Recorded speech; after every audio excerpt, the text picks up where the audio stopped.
When was your first ever interview?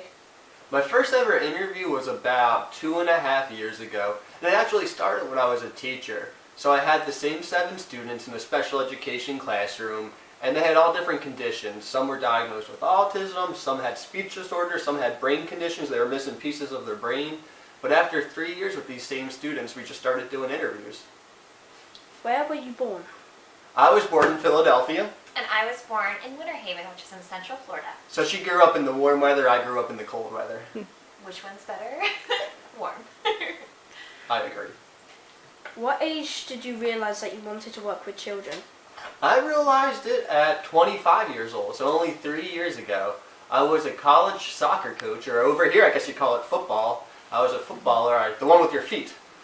And after coaching that for a few years at the college university level, they said they would pay for my education to become a teacher. So I got my master's degree in teaching and fell in love with it.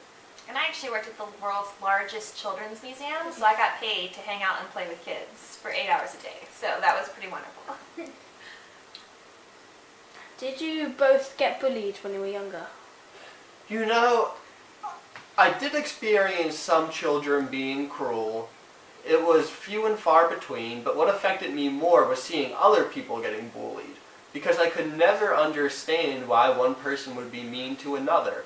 So at the time, I didn't quite understand what was going on and the extent of which it might affect someone else.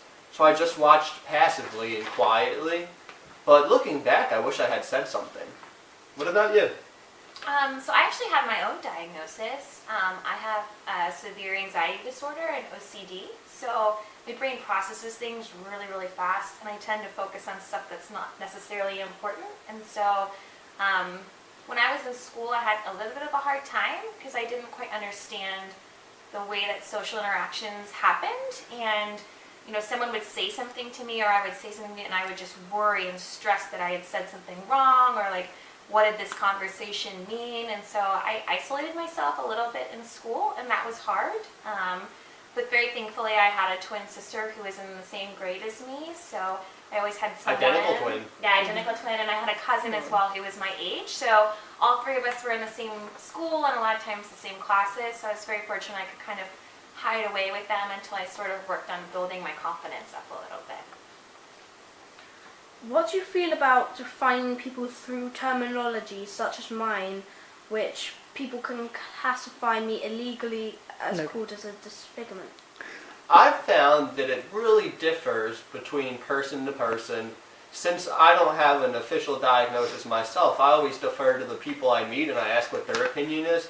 I meet some people who don't mind the labels, and they'll use terms themselves. They'll say, I'm disfigured, I'm disabled, I'm this and that. And I meet other people who really don't like it at all. So what I found is that there really is no wrong answer, but the correct thing is to appreciate and respect the opinion of the person you're interviewing. Yeah, the wishes of someone else, because ultimately it's how you identify with yourself. I think having to be classified against your wish or your consent is disappointing, because it's not how you see yourself, and you should have that voice and be able to portray the you that you believe you are and know you are, first and foremost. That's what makes the world a great place, the acknowledgement that more than one person can be right, because everybody has their own experiences, and if I experience the same things as someone else, I would have their viewpoint. Yeah, being put in a box though it's not fun or right. How has interviewing people impacted your lives? I don't stress about anything anymore. Not really. I mean, you meet somebody who's allergic to the sun, and she's blind, and you realize that the things that you worry about are really small in comparison to what other people have to go through. So I think it's human nature to always worry about some things and certain things, but now I'm able to catch myself and say, wait a second, I shouldn't really spend an hour worrying about my goofy haircut, because overall I have it pretty good in life. So I think I've learned just to enjoy the things that I do have. I think for me it's really similar. With my anxiety, I always sort of wished that I thought different, and there was a lot of, not necessarily self-hate, but I disliked the way that I saw the world at times, and I wished more than anything that I could see the world differently. And I don't know, there was a period of time where it was really hard to reconcile that, and to come to terms with this is who I am and how I see things, and I can manage that in my own way. So when I get to meet people, it just reaffirms that everyone really is unique and different, and that's beautiful, and that there is no right way to see things or to experience things. It's just as long as you're true to yourself and you're proud of that, the only person you really have to answer to at the end of the day is yourself. And when you look for yourself first and you really honor that, the whole world changes for you. So. What is your favorite hobbies? Volleyball. I knew that before. I play volleyball every day when I'm at home. Yeah. And I would play it every day on the road if I could. Since we live on the beach, we play doubles volleyball, so it's just 4 people at a time, 2 on this side, 2 on the other side, and I'll play for hours if I can. And PlayStation 4. Yeah, we like video games.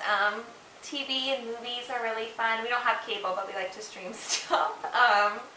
And then our dog Noodle, I think, is our second biggest hobby. We love our dog Noodle more than almost anything on the entire planet. She's our first hobby. Yeah, first hobby, I'd say, before volleyball, which is big for him to say. Volleyball, watermelon, and Noodle. She's more of a family member than a hobby. Yeah. Is your next goal to travel to... What's your next country do you want to travel to? We don't have anything official yet, but I have this goal that just keeps replaying in my mind to go and do interviews in Africa.